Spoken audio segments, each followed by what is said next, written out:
En 2018, la FSU a signé un accord égalité entre les femmes et les hommes dans la fonction publique, engageant vis-à-vis de nos employeurs publics. Nous avons obtenu la fin du blocage de carrière et l'abrogation du jour de carence pour les femmes en situation de maternité ou de congé parental, mais aussi des engagements forts pour lutter contre les violences sexistes et sexuelles, avec la création de cellules d'écoute dans tous les ministères, mais aussi l'obligation d'élire une référente violences sexistes et sexuelles du côté des personnels dans tous les CHSCT. Alors, les trois versants de la fonction publique se sont pliés à leurs obligations, mais nous sommes confrontés à deux problèmes majeurs.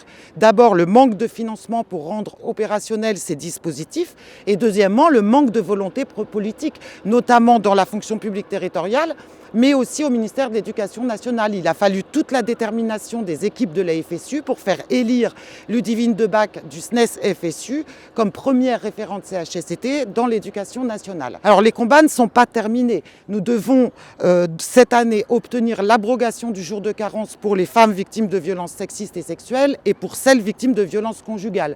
Et de ce point de vue, nous devons forcer nos employeurs publics à une protection renforcée pour ces femmes victimes de violences conjugales. En gros, nous sommes en train d'obtenir des outils qui seront des leviers incontestables pour demain. Chez nous, à la FSU, il n'y a pas de petits combats.